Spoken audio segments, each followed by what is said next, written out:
ahli kumpulan geng Mizan yang dipercayai aktif dalam 15 kes pecah rumah dan kedai di sekitar negeri Kedah, Perak dan Pulau Pinang berjaya ditahan polis.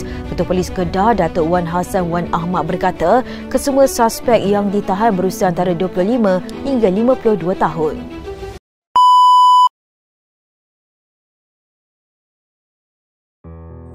Hai semua, saya Audrey Nicole anak Anthony memegang nombor matrik D202211029393. Dalam video ini, saya akan membahaskan tentang kes-kes delinkuan jenayah geng.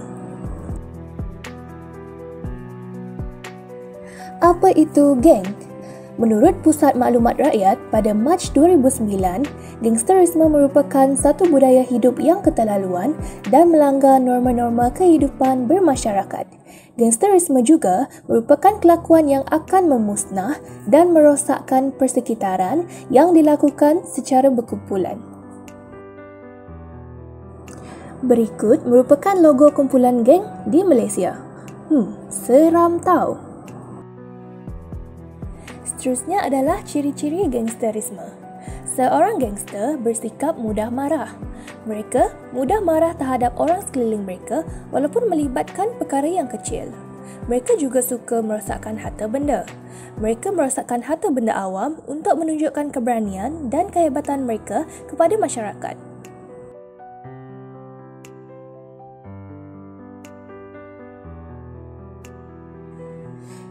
Terdapat banyak faktor-faktor yang menyebabkan berlakunya kejadian gangsterisme. Yang pertama adalah faktor dalaman. Zaman remaja merupakan zaman yang memberi banyak tekanan kepada individu.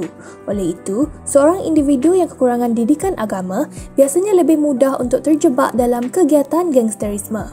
Mereka juga hanya bertindak mengikut keinginan semata-mata tanpa memikirkan golongan yang mereka tindas.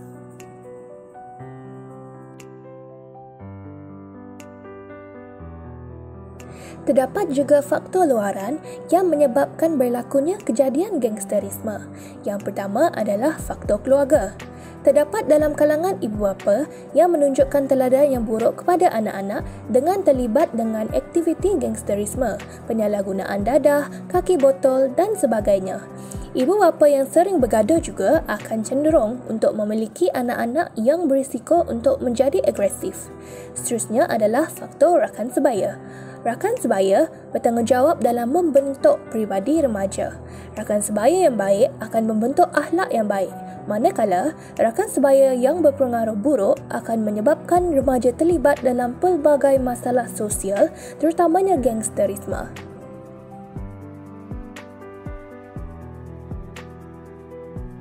Terdapat banyak kesan-kesan buruk aktiviti gangsterisme.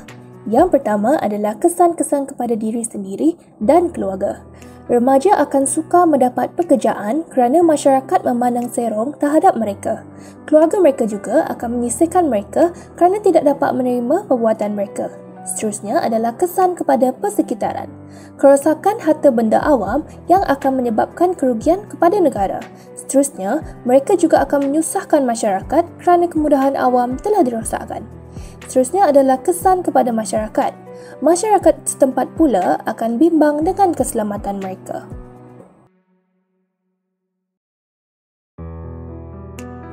Berikut merupakan model untuk mengatasi masalah gangsterisme. Yang pertama adalah pihak sekolah. Guru-guru perlu sentiasa memantau aktiviti pelajar tanpa meletakkan tugas ini di bahu guru disiplin sahaja. Yang kedua adalah peranan kaunselor. Kaunselor juga bertanggungjawab untuk melemah dan menghapuskan faktor-faktor penarik dan penolak yang mempengaruhi pelajar untuk terlibat dalam kumpulan-kumpulan gangster. Dan yang ketiga adalah peranan institusi kekeluargaan. Ibu bapa perlu mengenali siapa rakan-rakan anak-anak mereka dan memberikan nasihat jika ibu bapa mendapati kawan-kawan anak mereka ini mencurigakan dan dapat membawa masalah kepada anak mereka di kemudian hari.